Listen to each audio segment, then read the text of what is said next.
Smartphone industry में बहुत ही तगड़ा रिवॉल्यूशन आता जा रहा है। डिज़ाइन के बाद कह लो या किसी भी कंपनी की इवोल्यूशन की, कुछ कंपनीज धड़ाके से ऊपर जा रही है और कुछ कंपनीज धड़ाके से नीचे आ रही हैं। टाइटल या थंबनेल देख के पता लगेगा कि मैं किस कंपनी के बारे में बात करने वाला हूँ, वो है माइक्रोमैक्स। यस, तो आज की इस वीडियो में आप लोगों को 3 ऐसे मेजर फेल्स बताऊंगा जिसकी वजह से माइक्रोमैक्स इंडिया के अंदर नहीं टिक पाई और वो ऐसा क्यों हुआ।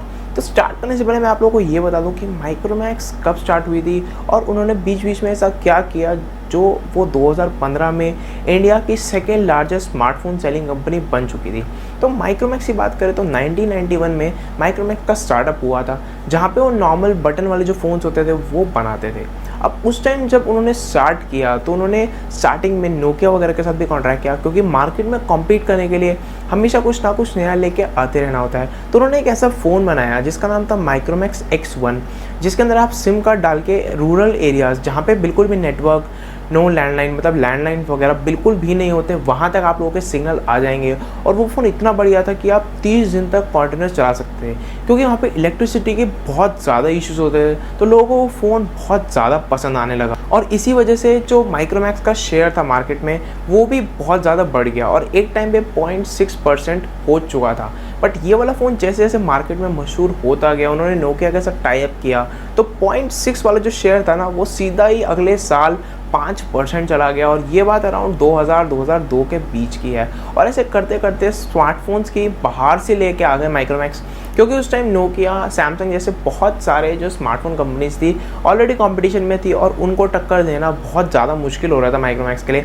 इसलिए माइक्रोमैक्स ने अराउंड 2008 के अंदर अपना पहला एंड्रॉयड स्मार्टफोन निकाला जिसका नाम था माइक्रोमैक्स A60। और वो स्मार्टफोन इतना अच्छा था क्योंकि वो बजट के अंदर था और उसमें सारे लेटेस्ट फीचर्स आप लोगों को देखने को मिल जाते थे, तो लोगों ने उसको काफ़ी पसंद किया। और जो माइक्रोमैक्स का शेयर था ना वो 5% से सीधा 10% चला गया। तो एक बहुत ही अजीब सी बात थी और जो माइक्रोमैक्स के को फाउंडर थे ना उनको भी समझ आ गया कि इस मोबाइल इंडस्ट्री में अगर टिकना है तो उन्हें क्या करना होगा। तो उन्होंने कम से कम 10, 15, 20, 30 ऐसे फ़ोन्स निकालते गए और उनका शेयर दिन बर दिन बढ़ता गया। एक टाइम था जब वो 10 करोड़ कमाते थे साल के और अगले ही साल वो सीधा 100 करोड़, 150 करोड़, 200 करोड़ कमाने लग गए।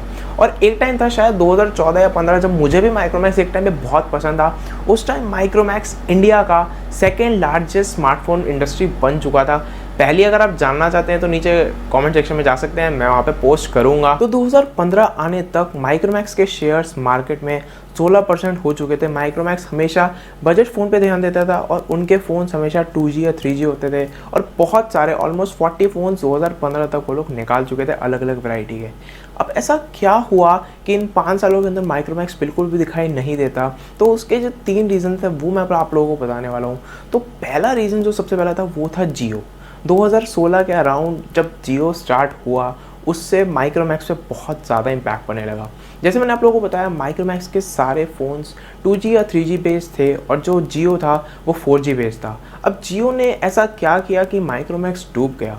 वो ये था कि जियो जब आया तो रिलायंस ने उसको बिल्कुल फ्री प्रोवाइड किया। उसका जो डेटा था आप लोग फ्रीली यूज़ कर सकते थे, उसके लिए आपको कोई भी पैसा नहीं देना था। तो इसका बहुत ज़्यादा इम्पैक्ट माइक्रोमैक्स के फ़ोन्स पे पड़ा, क्योंकि माइक्रोमैक्स के फ़ोन्स 3G होते थे। उसी वजह से स्मार्टफोन्स जो यूज़र्स थे उन लोगों को बहुत दिक्कत होने लगी और सेम प्राइस के अंदर अगर उन्हें कोई और कंपनी का फ़ोन मिल रहा है जिसके अंदर वो लोग मोबाइल डेटा फ्री में यूज़ कर सकते हैं तो हर कोई स्विच करना चाहेगा। तो इसी वजह से बहुत सारे यूज़र्स ने माइक्रोमैक्स से फटाफट जाके किसी और कंपनी के अंदर स्विच कर लिया, जैसे नोकिया, सैमसंग उस टाइम जो भी चल रही होगी, क्योंकि वो सेम प्राइस के अंदर 4G फ़ोन प्रोवाइड कर रहे थे जो यूज़र्स को बहुत ज़्यादा अच्छा लगने लगा। और ये पहला ऐसा फेलियर था जिसकी वजह से माइक्रोमैक्स के शेयर्स, माइक्रोमैक्स के स्मार्टफोन्स बहुत ज़्यादा ही बिक्री उनकी कम होने लगी। दूसरा फेलियर जो था वो था चाइनीज़ मार्केट का इंडिया में आना।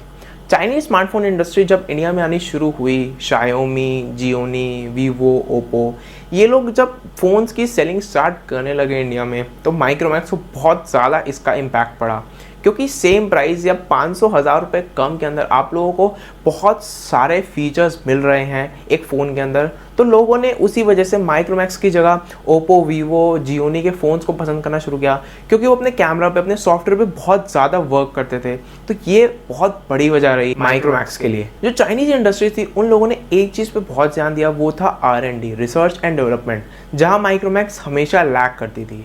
तो उन्होंने जो रिसर्च एंड डेवलपमेंट में मेहनत करी उसकी वजह से उनके सॉफ्टवेयर्स और हार्डवेयर बहुत ज़्यादा अच्छे थे, यूज़र्स को बजट के अंदर पसंद आने लगे और माइक्रोमैक्स की जो बिक्री थी वो ऐसे करके ऐसे ऐसे जाते जाते नीचे जाने लगी और चाइनीज़ इंडस्ट्री बजट स्मार्टफोन्स के अंदर टेक ओवर करने लग गई। तीसरी सबसे बड़ी वजह थी वो ये थी कि माइक्रोमैक्स ने कभी भी ध्यान नहीं दिया क्वालिटी के ऊपर, हमेशा उन्होंने क्वांटिटी को ही प्रायोरिटी रखा। जैसे मैंने आप लोगों को बताया कि 2015 के आने तक माइक्रोमैक्स 40 तरीके के नए फ़ोन्स निकाल चुका था। ये बहुत बड़ा ड्रॉबैक था माइक्रोमैक्स का।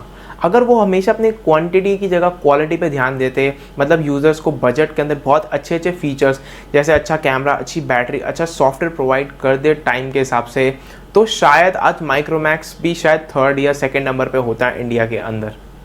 हमेशा से जब भी हम कोई स्मार्टफोन खरीदने जाते हैं, कैमरा, बैटरी, परफॉर्मेंस और पैसा, मतलब क्या प्राइस मिल रहा है, उसका डिज़ाइन, ये हमेशा प्रायोरिटी होती है और माइक्रोमैक्स ने इनमें से किसी भी चीज़ पे कभी भी ध्यान नहीं दिया 2015 में, जैसे मार्केट में बहुत तगड़ा चेंज आने लगा। और आज के टाइम पे अगर किसी भी स्मार्टफोन इंडस्ट्री को टॉप पे रहना है या टक्कर देना है तो उनको कुछ ना कुछ नया बजट के अंदर या कुछ एक अलग से एक्स्ट्रा ऑर्डिनरी लेके आते रहना पड़ेगा और यही बहुत बड़ी वजह रही माइक्रोमैक्स के लिए। और आज के टाइम पे माइक्रोमैक्स के जो को फाउंडर्स हैं और जो भी उनके साथ काम कर रहे थे वो अब किसी और ही इंडस्ट्री में जा रहे हैं शायद, और वो अब स्मार्टफोन्स के ऊपर बिल्कुल भी वर्क नहीं कर रहे हैं। तो ये बहुत ही कमाल की बात है। तो ये थे कुछ फैक्ट्स माइक्रोमैक्स के बारे में जो मैं आप लोगों के साथ शेयर करना चाहता था और मुझे पूरी उम्मीद है कि आप लोगों को ये वाली वीडियो पसंद आई होगी। अगर आप अभी तक देख रहे हैं तो इस वीडियो को लाइक करना मत भूलना और ऐसी और वीडियोस अगर आप हमारे चैनल पर देखना चाहते हैं तो अपने चैनल को सब्सक्राइब कर सकते हैं अगर आपने अभी तक नहीं किया है। अब आपसे मिलते हैं किसी नई वीडियो में किसी नए इंटरेस्टिंग टॉपिक के साथ, तब तक के लिए बाय बाय।